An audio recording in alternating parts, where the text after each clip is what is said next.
Hello viewers, আসসালামু আলাইকুম। আজকে আমি আপনাদের দেখাবো ভিলুকআপে কিভাবে মাল্টিপল ক্রাইটেরিয়া ইউজ করতে হয়। তো ভিলুকআপের মাধ্যমে কিভাবে মাল্টিপল ক্রাইটেরিয়া ইউজ করে আমরা আমাদের প্রয়োজনীয় ইনফরমেশন বের করতে পারি। তো চলুন দেখা যাক। তো এখানে আমি দুটো টেবিল নিয়েছি, এটা একটা টেবিল, এটা একটা টেবিল। তো এখানে এই টেবিলটাতে দেখুন আমার অনেকগুলো এক্সপেন্সের হেড আছে, আর এখানে আমার এক্সপেন্সের হেড কয়েকটা। আবার এখানে দেখুন শোরুম নেম, এখানে 1 থেকে 4টা, এখানেও শোরুম নেম 1 থেকে 4টাই আছে। তো আমি চাইলে আরও শোরুম এখানে বাড়াতে পারি। তো এখানে কম বেশি হতেই পারে। এখানে আমার 4টা আছে, এখানে আমার 5টা থাকতে পারতো, বা এখানে আমার 5টা আছে, এখানে আমার 3টা থাকতে পারতো। তো আমি চাচ্ছি যে এই স্যালারি শোরুম ওয়ানের যে স্যালারি, শোরুম ওয়ানের স্যালারি যেটা আছে 10,000, এটা শোরুম ওয়ানের স্যালারি দিয়ে 10,000 আসবে। অ্যাডভার্টাইজমেন্ট যেটা 5,000 আছে, এটা অ্যাডভার্টাইজমেন্ট শোরুম ওয়ানের 5,000, সেটা 5,000ই আসবে। শোরুম টু এটা 2তে আসবে। তো এটা আমরা কীভাবে নিয়ে আসবো? নর্মালি ভিলুকআপ বললে সেটা আসবে না। এটা ভিলুকআপের সাথে মাল্টিপল ক্রাইটেরিয়া আমরা যদি ইউজ করি তাহলেই পসিবল। এখন আপনারা হয়তো অনেকেই মনে করতেছেন যে না, শোরুম 1 2 3 4 তো আমার সিরিয়ালি আছে, আমি যেখানে কপি পেস্ট করি এখান থেকে কপি পেস্ট করে নিয়ে এসে এখানে দেই, তাহলে তো হচ্ছে। হ্যাঁ হচ্ছে, কিন্তু যদি এখানে এমনটা হয় যে এটা শোরুম 2, এটা হচ্ছে শোরুম 1, তারপর হচ্ছে এখানে ধরেন যা আছে তাই। তো এখন আমার কি করতে হবে? এখন তো আমি চাইলে এখানে ভ্যালু পেস্ট মারলে আমার হবে না, তোমরা একটা একটা করে ভ্যালু পেস্ট মারতে হবে। আর এটা যে কয়েকশো আউটলেট হয় তখন কি করবেন? তখন তো এটা কোনোভাবেই পসিবল না। তো এক্ষেত্রে আমাদের কি করতে হবে? আমরা ফর্মুলা দিয়ে আমরা এই কাজটা নিমিষেই করতে পারি, যেখানে কোনো এত ম্যানুয়ালি কাজ করার আমাদের কোনো প্রয়োজন নেই। তো এর জন্য কী করতে হবে? আমরা ভিলুকআপ ইউজ করব। তো আমার আগের ভিডিওতে আমি ভিলুকআপের বেসিকটা দেখিয়েছি, সো আজকে আমি একটু কমপ্লেক্স ভিলুকআপের একটা ফর্মুলা দেখাচ্ছি। তো চলুন সমান চিহ্ন দিই, দিয়ে ভিলুকআপ আমরা দিই। সো ভিলুকআপ লিখলাম। লেখার পর আমি এখন কী করব? আমার যে এই যে এক্সপেন্স স্যালারি আছে হেড, আমি এই স্যালারিটাকে লুকআপ করব। ওকে, আমি স্যালারিকে লুকআপ করলাম। লুকআপ করার পর কোথা থেকে লুকআপ করে? আমার টেবিলারে কোনটা? আমার টেবিলারে এই পুরোটার থেকে আমি, এই পুরোটাই হচ্ছে আমার টেবিলারে, আমি যেখান থেকে ইনফরমেশনটা নিয়ে আসবো।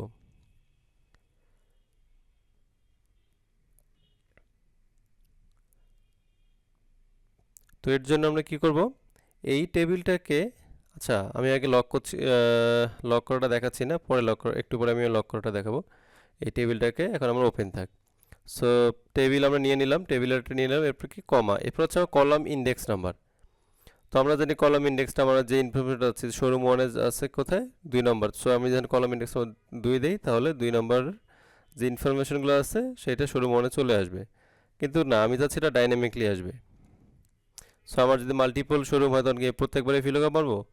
তো এটা না করে আমরা কি করতে পারি? এই জায়গায় আমরা ম্যাথ ইউজ করব, ম্যাথ ফর্মুলা ইউজ করব। সো আমরা ম্যাথ ফর্মুলা নিলাম। নেওয়ার পর আমি কি করব? আমার ম্যাথে আমি কি খুঁজবো? আমি শোরুম ওয়ানকে খুঁজবো। তো শোরুম ওয়ানকে আমি নিলাম ম্যাথে, কমা। কোথা থেকে খুঁজবো? এই যে আমার এই যে টেবিলটা আছে, আমি এখান থেকে শোরুম ওয়ানের ইনফরমেশনগুলো নিয়ে আসবো। ওকে, তাহলে আমি শোরুমের নামগুলো এখানে নিয়ে নিলাম, নেওয়ার পর কমা। এরপর কি বলছে? 1 মানে হচ্ছে লেস দেন, মানে হচ্ছে, আর 0 মানে হচ্ছে এক্সাক্ট ম্যাচ, আর 1 হচ্ছে গ্রেটার দেন। তো লেস দেন গ্রেটার দেন হচ্ছে ভ্যালুর ক্ষেত্রে ইউজ হয়। এক্ষেত্রে আমরা যেটা করব এক্সাক্ট ম্যাচ নিব, যে আমার শোরুম ওয়ান হলেই নিবে, আদারওয়াইজ সে নিবে না। শুধু শোরুম লেখা থাকলেও সে ইনফরমেশন নিয়ে আসবে না। তো আমরা কি করবো? 0 দিব। ওকে, 0 দিয়ে ক্লোজ। তারপরে আমার কলাম ইন্ডেক্স ডান, এবার কমা। এবার কি করব? ম্যাচ টাইপটা কি হবে? Exact match. আর ভিলুকআপের ফর্মুলার যে আমার এটা ম্যাচ টাইপ যেটা আছে সেটা এখন আমরা দিব। তো এক্সাক্ট ম্যাচ হলো ফলস। এবার আমরা এটা ক্লোজ করে দিই। এরপর দেখুন আমার শোরুম মনে 10,000 10,000ই চলে আসছে। তো এখন দেখুন আমরা যদি ফর্মুলাটা টান দিই তাহলে কী দাঁড়ায়? এখানে বেশ খুব সুন্দরভাবে স্যালারি চলে আসছে। আমাদের টেবিলটা কিন্তু আমরা লক করিনি। এখানে খেয়াল করুন, ফর্মুলাতে আমরা কোনো কিছু লক করিনি। তো এখন যদি আমি দেখি, যদি আমি নিচের দিকে টান দিই তাহলে কি দাঁড়ায়? দেখুন নিচের দিকে তখন টান দিয়েছি, তখন আমার 5,000 টাকা আসছে। ওকে, দেখি পুরো টান দিই, এরপরে আর কোনো ইনফরমেশন আসতেছে না, কারণ এরপরে তো আমার অফিস এক্সপেন্স আছে, তারপর হচ্ছে এন্টারটেনমেন্ট আছে, সবই আছে, কিন্তু এগুলো আর আসতেছে না। সো এখন দেখব কেন আসতেছে না। একটু খেয়াল করলেই দেখবেন এই যে ফর্মুলাটা এখানে আমার কি হয়েছে, এখানে আমি ক্লিক করছি তখন শোরুম ওয়ানকে, এখানে শোরুম ওয়ানকে সে মানে ফাইন করতেছে আর এখানে স্যালারিকে ফাইন করতেছে। বাট পরের ফর্মুলাতে কি হচ্ছে, সেখানে অ্যাডভার্টাইজমেন্টকে ফাইন করতেছে, বাট শোরুম ওয়ান থেকে সে নিচে নেমে আসছে, 10,000কে ধরছে। পরেরটায় কি দেখুন, পরেরটা সে ইনসেন্টিভ ফাইন করতেছে, বাট এখানে পরের ঘরে চলে আসছে, মানে টেবিল আস্তে আস্তে। তো এখন যদি আমি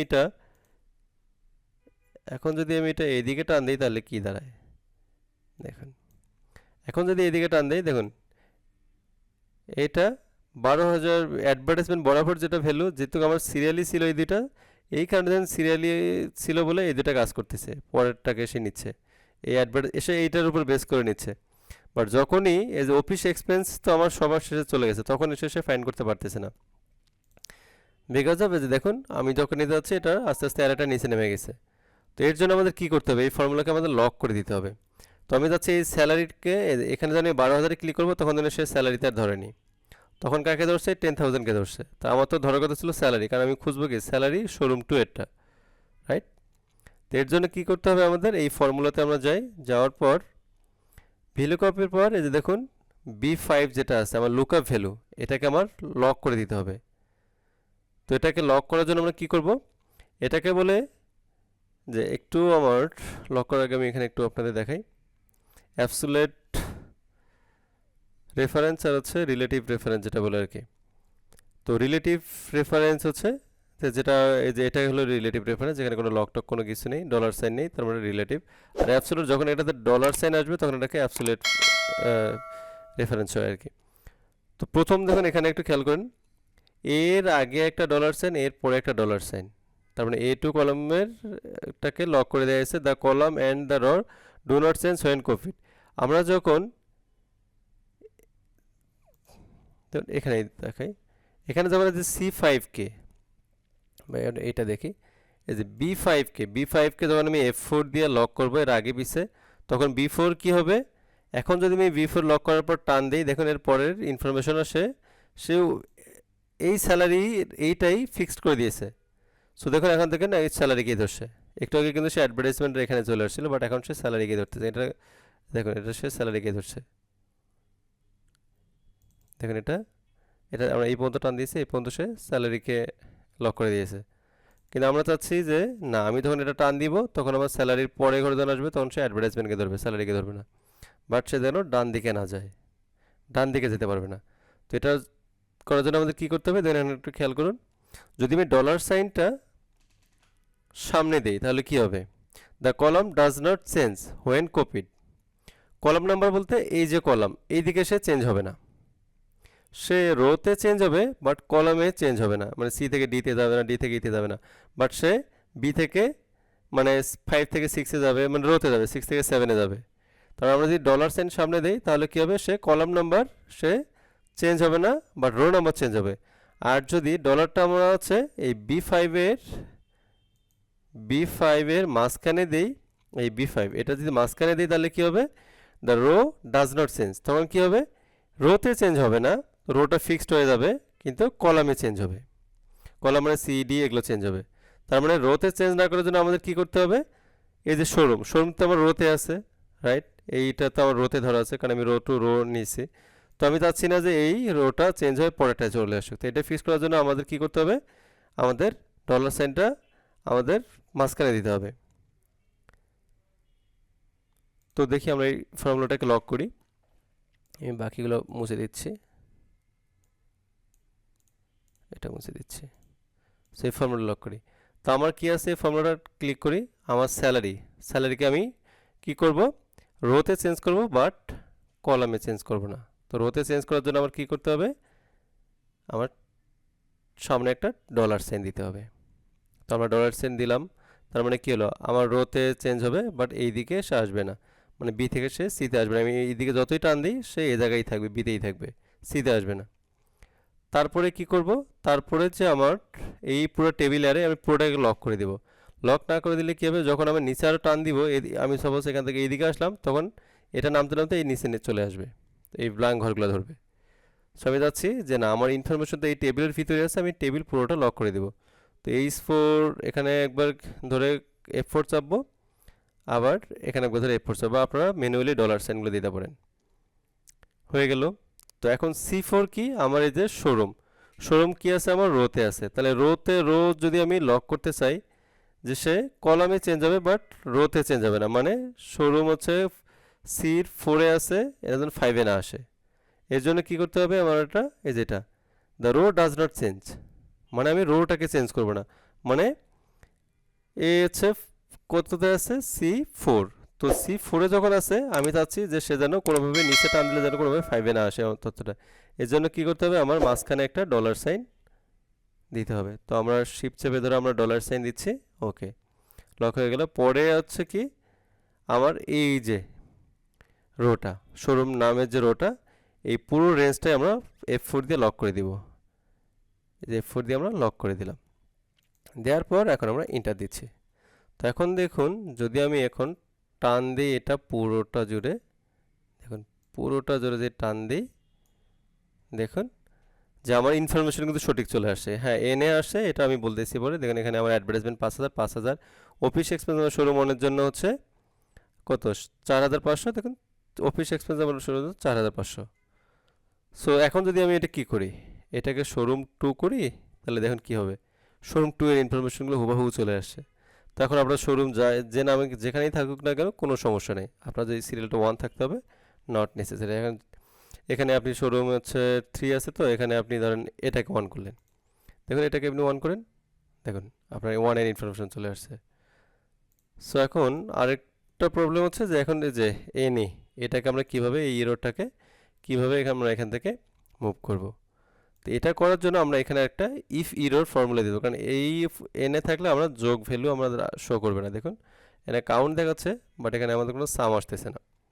তো এটা, এই ইরোরটা তোলার জন্য আমরা কী করব, এখানে ইফ ইরোর একটা ফর্মুলা আছে, ইফ ইরোর, এই ফর্মুলাটা দেবে ইফ ইরোর দেওয়ার পর কী আসতেছে, দেখুন ইফ ইরোর এর ফর্মুলা পড়বে ভ্যালু।